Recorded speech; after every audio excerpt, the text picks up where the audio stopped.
Most stories about changing the world, they usually start with this big, bright spark of hope. But this story starts somewhere completely different. It finds its power not in some grand inspiration, but in a much, much darker place. Yeah, despair. It's not exactly a feeling we love talking about, is it? But for the speaker and author Ari Weinzweig, it was the unlikely trigger for a really powerful new idea. And if you want to understand the revolution that came next, you've got to understand that starting point.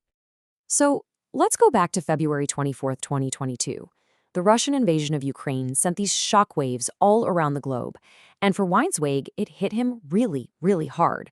He talked about this terrible feeling in his stomach, just this profound sense of helplessness watching this tragedy unfold. So, what do you do when you feel that powerless? Well, if you happen to be a Russian history major, you do the one thing you know how to do. You study. Weinzweig basically channeled all that despair into learning, just diving deep into Ukrainian history, looking for something, a source of strength.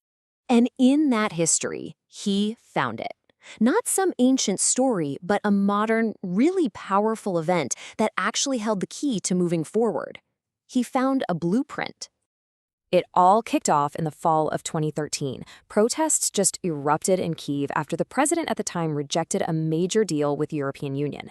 And what started with just students, it quickly swelled into this massive citizen movement.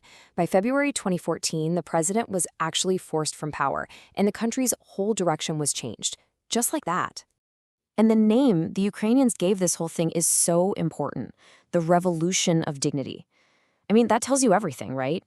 This was about way more than just politics. This was a movement for everyday citizens to reclaim their future, their identity, their fundamental human worth. And that's when the light bulb went off for Weinzweig. He realized, look, he couldn't change what was happening thousands of miles away. But what he could do was start his own revolution of dignity right where he was, inside his own organization. He didn't need to ask for permission. He didn't need a permit. All he needed to do was begin. Okay, but dignity, it can feel a little abstract, can it? So to make it super practical, Weinzweig broke it down into 6 core elements. Think of this as the framework for turning a really inspiring idea into something you do every single day. So let's walk through this little roadmap for respect. First up, you honor humanity. That just means seeing the actual person, not a number or a statistic. Then you be authentic. Bring your whole self to the table, but, without stepping on anyone else. Next, you ensure a meaningful say, which gives everyone a real voice in the stuff that affects them. It's also about beginning with positive beliefs, because honestly, believing in a good outcome often helps make it happen. It means helping everyone get to greatness, supporting their growth on their own terms. And finally, you have to actively work for meaningful equity to create real fairness.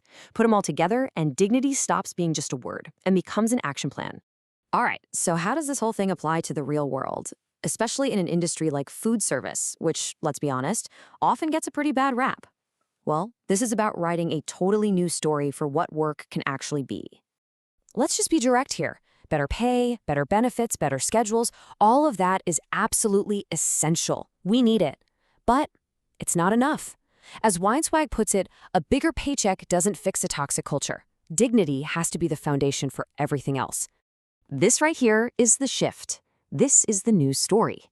Instead of just accepting a poor industry reputation, you make dignity a core value. Instead of people just enduring bad treatment, you build a real culture of respect. And suddenly, work stops being just a transaction, time for money, and it starts becoming a source of purpose and meaning. The journalist who helped kick off the protests in Kyiv, Mustafa Niem, he ended his famous post with a really simple phrase: likes don't count. This isn't about some flashy social media campaign or a mission statement you hang on the wall. This is about what you do every single day. It's about action. And that brings this whole revolution right back to you. See, it's not some huge, overwhelming campaign. It's actually a series of small, conscious choices that you get to make from the minute you wake up. There's this incredibly powerful slogan from a Chilean revolution that just captures this idea perfectly. Dignity until it becomes a habit. You practice it in every single interaction, with every single person you meet, until it's as natural and automatic as breathing. And never, ever forget this. The amazing Ukrainian writer Serhiy Zidane said that history is written by the powerful, sure, but it's lived by everyday people. Real, lasting change is just the sum of all of our individual actions. It starts from the ground up. It starts with us.